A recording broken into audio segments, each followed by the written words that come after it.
Seperti yang kami katakan, ya dalam proses persidangan itu kan sampai dari awal sampai akhir kan S tidak hadir. Itu yang pertama. Jadi tidak ada mediasi karena S tidak pernah hadir, teman-teman. Maka putusannya itu putusan tanpa kehadiran S. Tapi biasanya ada. Dan kemudian tidak ada banding atau first set. Ya, putusan first step itu kan harus di first set, itu nggak ada, sehingga inkrah ya. Karena yang mengajukan gugatan itu adalah Ruben dan dia hanya fokus kepada putusnya perkawinan karena perceraian. Dia tidak fokus kepada masalah uang nafkah anak, dia tidak fokus kepada hal-hal yang lain. Makanya tidak diatur dalam putusan tersebut, gitu loh. Karena memang nggak pernah dimintakan. Tapi bukan berarti karena nggak dimintakan, nggak diatur oleh pengadilan, kami tidak mempertanggung jawab. Makanya lah ada yang namanya Akta 39. Kan gak ada bedanya, putusan itu juga merupakan produk hukum yang harus ditaati. Kesepakatan ini kan juga adalah produk hukum yang harus disepakati oleh para pihak yang membuatnya. Kembali lagi, ini sesuai dengan ajas pacta sunt servanda atau diatur dalam pasal 1338 ajas kontraktual. Jadi artinya ini sama mengikat dan kuatnya dengan putusan. Nah, ini di sini kan saya sudah sampaikan gitu, notarisnya yang pilih S. Apa yang diatur di sini yang membuat juga draftnya adalah S.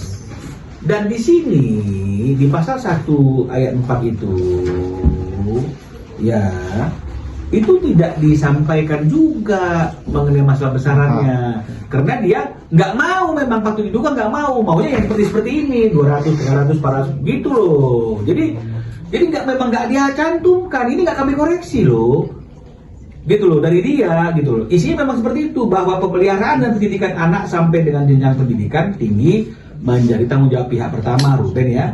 Dengan syarat pihak kedua wajib menyampaikan terlebih dahulu kepada pihak pertama dengan mendiskusikannya terkait biaya-biaya yang diperlukan oleh pihak pertama tersebut. Jadi kan ini ada. Jadi memang bukan kita yang nggak mau, dia juga nggak mau gitu loh. Justru munculnya angka pokoknya itu dalam tagihannya dia gitu loh. Selalu dia sampaikan biaya pokok anak 75 juta. Ini kan dia yang buat ini. Tapi tidak diatur juga di dalam akta gitu loh. Nah, ketika kami mengikuti untuk tetap membayarkan 75 juta, apakah dia bilang terima kasih? Komplain juga. Terus berapa dong harus ditransfer? Kami kan tidak tahu. Mungkin karena ngambek ya di Desember cuma dibayar 75 juta, di Januari nggak ada tagihan, nggak ada permintaan lagi.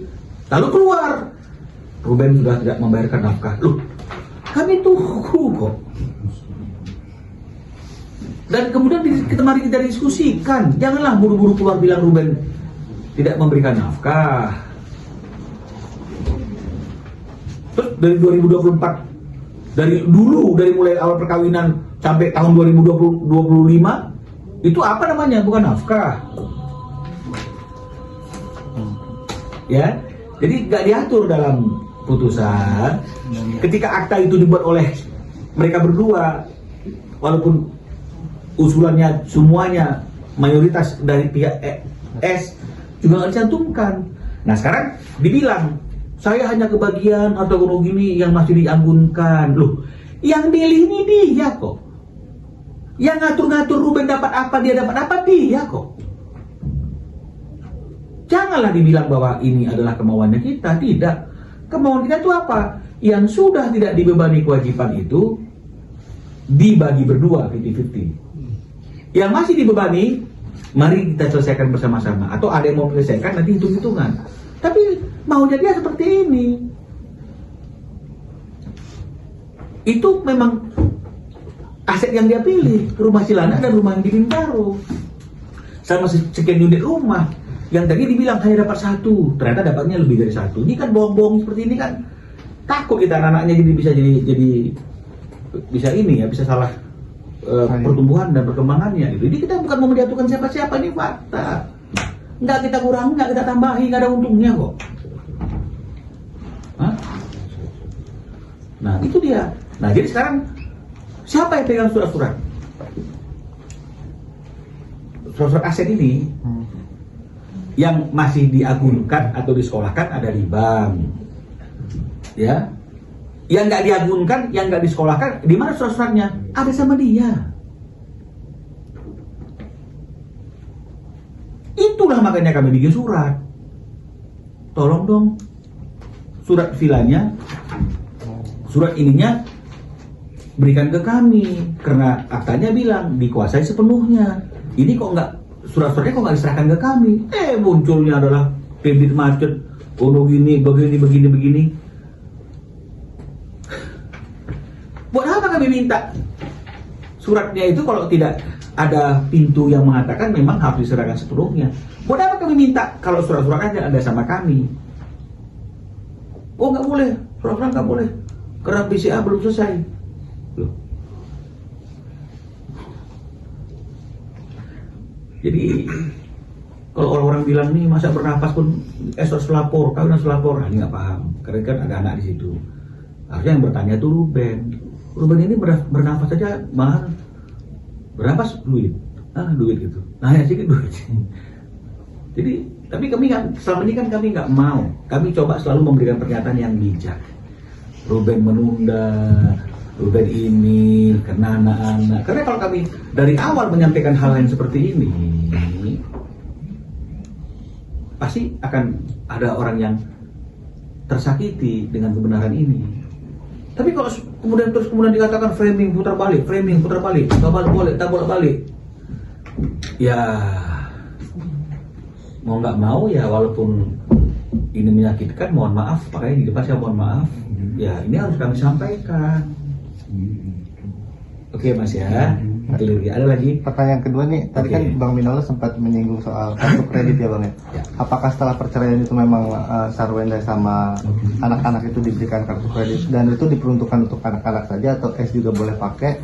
Apakah kartu kredit artinya begini ya, saya nggak paham, saya harus bilang nggak paham, ya nggak paham. Apakah kartu kredit itu diberikan untuk S untuk kepentingan anak-anak atau seperti apa, saya nggak paham. Tapi yang pasti tiap bulan Ruben itu dimintakan setengah dari seluruh pemakaian kartu kredit di bulan itu oleh S. Alasannya untuk anak-anak. Limitnya berapa Bang? Saya nggak tahu limitnya. Ya, Ruben nggak mau bicara masalah angka. Nanti kalau dia sebut, jangan kita shock lagi dengan angka-angka yang seperti tadi itu. Dan akhirnya ada lagi orang yang nangis kayak gitu, merasa kami ini memojokkan kan begitu. Tapi paling tidak sudah ada angka yang bulanannya sebesar itu. Masih lagi bayar kartu kredit setengah katanya untuk kepentingan anak-anak.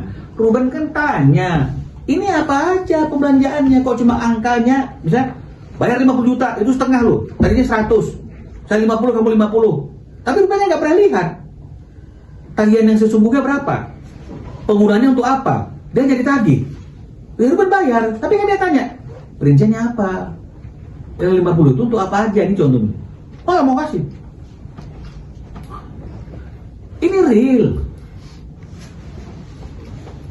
ya kan nggak mungkin lah, ya.